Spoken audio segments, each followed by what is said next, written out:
Some couples fall in love, others fall into murder. These are the stories of three killer pairs whose relationships spiraled into horror and took lives along the way. If you're drawn to chilling true crime stories that stay with you, make sure to subscribe before we begin. Case 1. Paul and Karla. Ken and Barbie killers. They were young. They were attractive. And from the outside, they looked perfect, like a real-life version of Ken and Barbie. But behind the flawless smiles of Paul Bernardo and Karla Homolka was a darkness so chilling that it would shock the entire nation of Canada and eventually the world. Paul Bernardo was born in Scarborough, Ontario in 1964. By his early 20s, he was already known to police. Between 1987 and 1990, more than a dozen women reported being assaulted by a man near bus stops and suburban homes in the area. Police suspected a serial predator but lacked the DNA tools at the time to confirm. The press dubbed the unknown suspect the Scarborough rapist. Paul fit the profile, but no one connected the dots just yet. In 1987, Paul met Karla Homolka, a 17-year-old high school student working at a pet shop.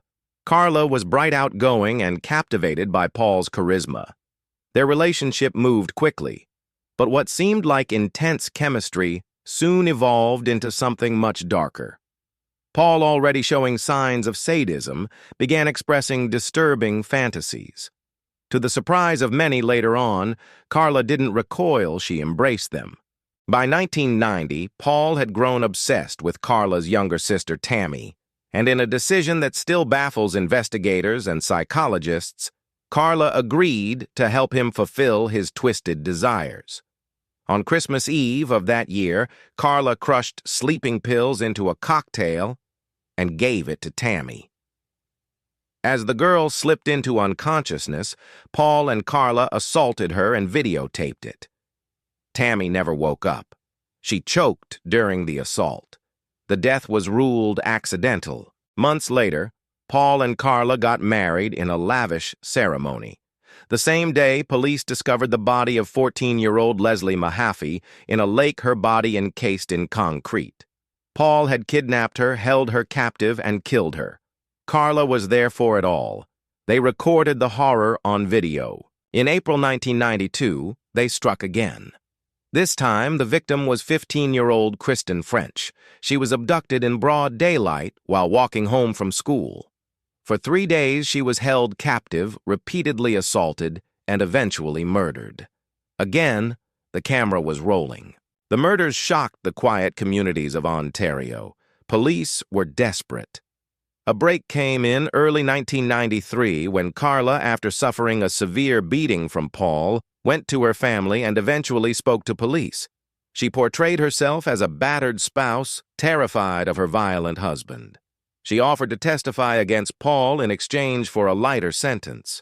But the real bombshell came when police searched the couple's home and discovered the tapes. Hidden behind a light fixture, the videos showed not just Paul's depravity, but Karla's willing participation.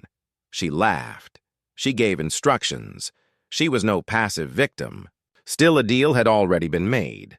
Paul Bernardo's trial began in 1995. The prosecution laid out a case so horrifying that even seasoned officers left the courtroom in tears. The tapes Karla had turned over were shown to the jury, and they confirmed everything she had said and more. The torture, the taunting, the laughter, it was all captured. Paul was ultimately convicted of multiple counts of murder, sexual assault, and kidnapping. He was sentenced to life in prison without the possibility of parole. But it was Karla's sentence that sparked national outrage. Because she had cooperated early and claimed to be a battered spouse, she was only charged with manslaughter. In exchange for her testimony against Paul, Karla received a 12-year sentence. This deal, made before the tapes were fully reviewed, became known in Canadian media as the deal with the devil. When the tapes finally surfaced, depicting Karla as an active participant, even seeming to enjoy the abuse, it was too late. The prosecution had already sealed the plea bargain. Karla served her sentence quietly and was released in 2005 under a new identity. She later married, had children, and tried to rebuild her life, But wherever she moved, the past followed. Communities protested her presence, schools warned parents. She remained and still remains a deeply divisive figure. In contrast, Paul Bernardo remains behind bars, now classified as a dangerous offender, meaning he will likely never be released. He has shown no remorse. In fact, over the years, he's tried to appeal his conditions, arguing that his rights have been violated. To this day, the case of Paul Bernardo and Karla Homolka is one of the most chilling in Canadian and North American criminal history. It wasn't just the number of victims, it was the betrayal of normalcy. The way a picture-perfect couple could conceal such monstrous acts. They weren't strangers lurking in alleyways. They were someone's neighbors, someone's co-workers, a bride and groom smiling for the camera. And that perhaps is what still haunts people the most. The Candyman had a creepy factory. The Night Stalker had satanic scribbles and dead eyes. But Paul and Karla looked like they belonged in a magazine. The horror wasn't outside. It was in the house next door. Their case has since inspired documentaries, books, and films, not for the sensationalism, but for the uncomfortable questions it raises. How do you spot evil when it wears a smile? How many more warning signs do we miss simply because someone seems too normal to be a monster? The families of the victims have never truly healed. For them, justice came in pieces, some too small, some too late. But their voices and their names, Kristen French, Leslie Mahaffey, Tammy Homolka, continue to be spoken, not just as reminders of what happened, but warnings of what can happen again. Years later, in prisons and courtrooms, Karla's cooperation would be dissected endlessly. Some argue she manipulated the system, hiding behind the image of a victim while omitting her own actions. Others believe she was shaped broken by Paul's control. But even today, psychologists, criminologists, and journalists continue to argue one central question. Was Karla a monster in her own right, or the ultimate pawn? Public opinion remains divided. What isn't disputed is the impact their crimes had on an entire generation of Canadians. Parents became more cautious. Trust became harder to earn. And for victims of assault across the country, their stories were suddenly taken more seriously because everyone had seen what could happen when warnings were ignored. Perhaps the most tragic part, none of it had to happen. There were chances, so many chances for someone to intervene. Neighbors had heard odd noises. Friends had noticed Paul's controlling nature. Even Karla's parents felt something was off. But no one imagined the full scale of the darkness behind that perfect suburban facade. That, in the end, is what makes this case so horrifying. It wasn't just what Paul and Karla did. It was how long they got away with it and how close they were to being just like everyone else. Case 2. Ray and Faye Copeland, the elderly killers. In the quiet town of Mooresville, Missouri, few could have imagined that the kindly old couple living on a modest farm were hiding a grotesque secret. Ray and Faye Copeland didn't look the part of killers. In fact, they looked like someone's grandparents. Ray, a wiry man with a no-nonsense scowl, and Faye, the soft-spoken wife who always seemed to be tending to chores or knitting on the porch. But behind the weathered barn doors of their remote property, something horrifying had been brewing for years. Their crimes would eventually earn them a disturbing title, the oldest couple ever sentenced to death in the United States. And their victims, young, vulnerable drifters who trusted them and paid with their lives. Ray Copeland had always lived on the fringe. A petty criminal with a history of fraud and theft, he knew how to con the system. But by the 1980s, with age catching up to him and legitimate work out of reach, Ray devised a new scheme. He would recruit homeless men and transients from shelters and soup kitchens, offering them food, shelter, and work on his farm. In exchange, he asked them to buy cattle at auctions using forged checks written in their names, not his. The plan was deceptively simple. Once the cattle were secured, Ray would sell them quickly before the bad checks could bounce. When authorities came knocking, the transient buyer, usually with no fixed address or legal resources, would be long gone. It was an old-school scam with a modern twist. But it wasn't enough for Ray to defraud these men. He wanted to erase all traces permanently. One by one, these hired hands began to vanish. Ray, it turns out, wasn't just a con man. He was a killer. Investigators would later uncover that Ray had executed his victims with a .22 caliber rifle, often shooting them in the back of the head. He then buried their bodies in shallow graves across his farm, often with little ceremony, covered in lime or discarded beneath scrap metal. The method was cold, calculated, and utterly lacking remorse. And Faye. That's where the story gets complicated. At first, many assumed Faye was merely a bystander, perhaps even a battered wife going along out of fear. But as evidence mounted, that version of the story began to unravel. Investigators found Faye's handwriting on a chilling list, a roster of potential workers, complete with checks next to names that would later correspond with missing persons. She cooked for the men, cleaned the blood, even helped choose who came next. The Copelands lived modestly, no lavish wealth, no big purchases. The murders weren't about riches. They were about control, about keeping their scam quiet, about eliminating risk with the coldest finality. Their downfall came in 1989, when one of the men Ray had recruited, a drifter named Jack McCormick, managed to escape. Suspicious of Ray's behavior and fearing for his life, Jack contacted authorities. At first, police were skeptical. After all, Ray was an old man. His wife baked cookies for church events. But McCormick's story was too specific and too terrifying to ignore. A search of the Copeland property turned up 5 bodies buried around the farm. Ballistics matched them all to the same weapon. Forensic evidence, including bloodstains and personal effects, connected Faye directly to the aftermath. And that list, Faye's handwritten death list, sealed their fates. In 1990, both Ray and Faye Copeland were convicted of 5 counts of murder and sentenced to death. Ray died in prison in 1993 before his execution could be carried out. Faye's sentence was later commuted to life without parole, in part due to her age and health. She died in 2003 in a nursing home. To this day, debate lingers: was Faye a willing accomplice, or just another of Ray's victims, one who had lived too long under his shadow to escape? But one thing remains clear: together, they orchestrated one of the most cold-blooded schemes in American true crime history. The story of Ray and Faye Copeland forces us to question our assumptions. What does a killer look like?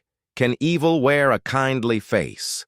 On that Missouri farm, behind the slow smiles and polite conversation, lay a reality far darker than anyone could have guessed. Neighbors described the Copelands as quiet, even reserved. They were regulars at the local church, though not particularly sociable. No one suspected a thing until the news broke. Reporters from across the country descended on Mooresville. The town was in shock. How could the couple who sold eggs at the market and waved at passing cars be responsible for such horror? The Copeland story quickly captured national attention, not because the body count was the highest, but because the killers were so unexpected.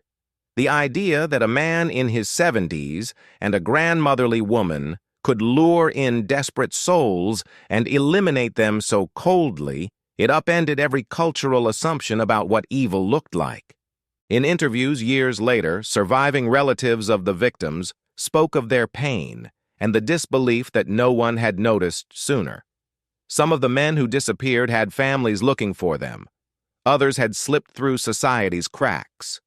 But all of them were human beings, and all were betrayed by the illusion of safety that Ray and Faye offered. The Copeland case also challenged law enforcement's readiness to treat elderly suspects with seriousness. Initially dismissed as too frail, too old to harm anyone, the couple exploited that very perception to get away with murder again and again. In the end, the Copelands left behind a trail of ruined lives, a community forever changed, and a legacy that would echo through criminology textbooks. Their case became a study in manipulation, deception, and the terrifying idea that appearances can kill. Today, their crimes are still discussed in true crime forums, podcasts, and documentaries. Not for their brutality alone, which was chilling, but for the psychological dissonance they created. Viewers and readers are left with an unsettling question: how many other monsters wear masks of simplicity, blending into the background, never raising suspicion? The Copeland's barn is long gone. The graves have been exhumed. But their story lingers in the stillness of small-town America, a warning that sometimes evil doesn't knock loudly. Sometimes it comes with a handshake and a smile. No one really knows how many men died at the hands of Ray and Faye Copeland. Some believe there are more victims still unaccounted for, buried deep or dumped farther afield, or never reported missing. But even with just 5 confirmed bodies, the case stands as one of the most chilling examples of predatory manipulation by people no one thought to fear. Ray and Faye were not the kind of serial killers written into urban legends. They didn't wear masks or chase victims through the night. They were worse, they were real. They lived among us, and they killed quietly. Case 3. Fred and Rosemary West, the House of Horrors. On the outside, 25 Cromwell Street in Gloucester, England, looked like any other row house in the neighborhood. Small, worn down, but nothing out of place. For years, neighbors came and went, children played on the sidewalk, and the West family, Fred Rose and their children, seemed if not warm, at least ordinary. But behind those faded curtains and locked cellar doors, one of the most horrifying serial killing sprees in British history unfolded. Fred and Rosemary West were not just a couple bound by love or routine. They were united by something far darker, a shared appetite for control, cruelty, and death. Fred West's violent tendencies were not new. Born in 1941, he grew up in a family plagued by abuse. He claimed, though never fully confirmed, that incest and molestation were normalized in his childhood home. By his 20s, he had already been suspected of multiple sexual assaults. When he met Rosemary Letts in the late 1960s, she was just a teenager and just as broken. Their relationship from the start was toxic. Fred was controlling, Rose was violent, and together they fed each other's worst impulses. They married, moved in together, and began what would become a reign of terror spanning decades. The victims varied: young women, lodgers, even their own family members. But the pattern remained chillingly consistent: lure, trap, torture, kill, and conceal. Fred would often pose as a helpful stranger or landlord, offering a room or assistance to young women. Once inside, the victims would be subjected to unimaginable abuse, physical, sexual, and psychological, before being murdered and dismembered. Many were buried in the cellar or under the garden patio of the home at Cromwell Street. Rose was no passive accomplice. In many cases, she was an active participant. While Fred played the sadistic instigator, Rose administered cruel punishments and humiliations. Even their own children were not spared. Their daughter Heather eventually became a target of their wrath and one of their confirmed victims. Her remains were found buried under the garden patio. It was Heather's disappearance in 1987 that would ultimately begin to unravel the West's carefully hidden horrors. The family had told friends and neighbors that Heather had gone off to work or had moved away. But rumors persisted.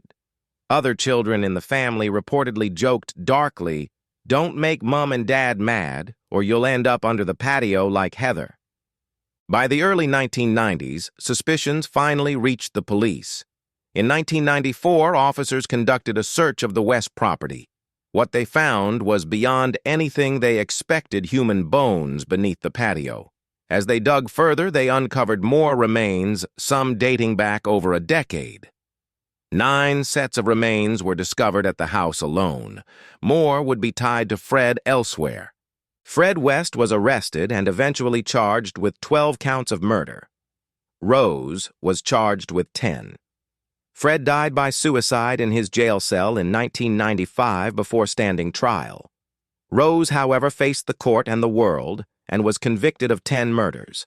She remains imprisoned for life with no possibility of parole. What makes the West case so haunting is not just the body count. Though it is staggering, it is the sheer depravity that unfolded behind a suburban facade. The fact that such violence could be hidden in plain sight for so long horrified a nation. Fred and Rose West created their own world of terror. A home that should have been filled with life became a slaughterhouse. Victims were not just strangers, some were family friends or people who trusted them. The betrayal added a layer of cruelty that was deeply personal. Even years after the case closed, new details continue to emerge. Documents, letters, and testimony from surviving victims and family members paint an even darker portrait than initially reported. The Wests were not opportunistic killers. They were methodical, purposeful, and they fed off each other's brutality. 25.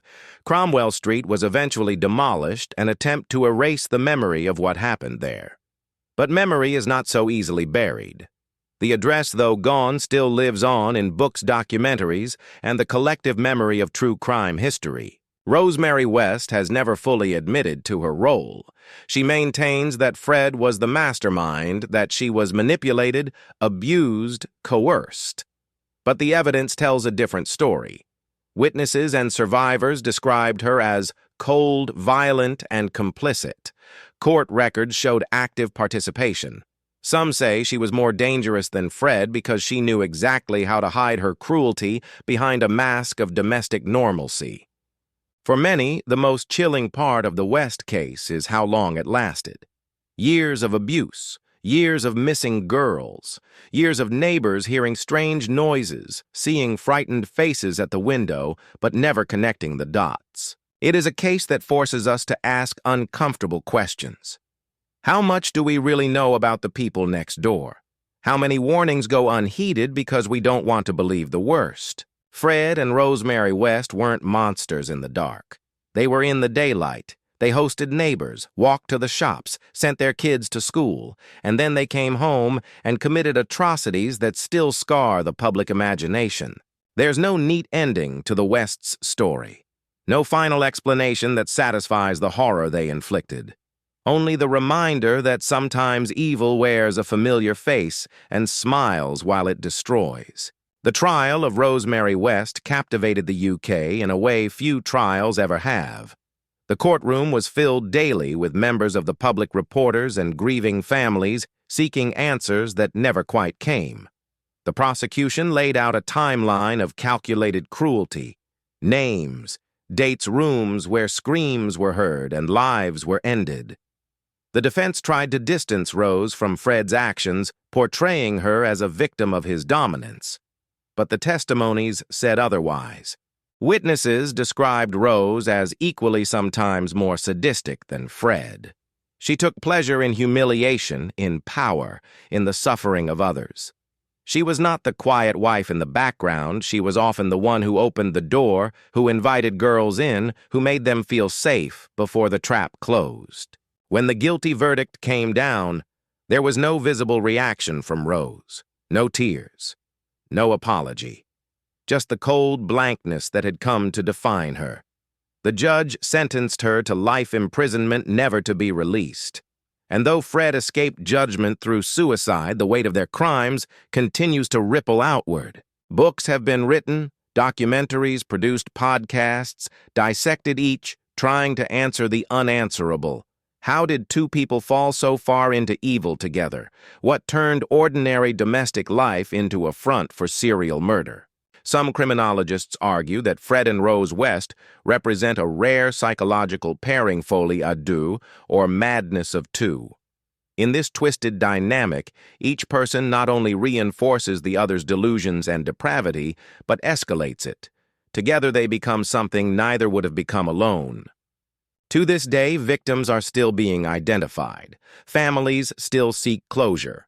And 25 Cromwell Street, though physically erased, remains one of the darkest addresses in modern criminal history, a place where innocents died behind brick walls and garden fences. Fred and Rosemary West didn't haunt dark woods or abandoned highways.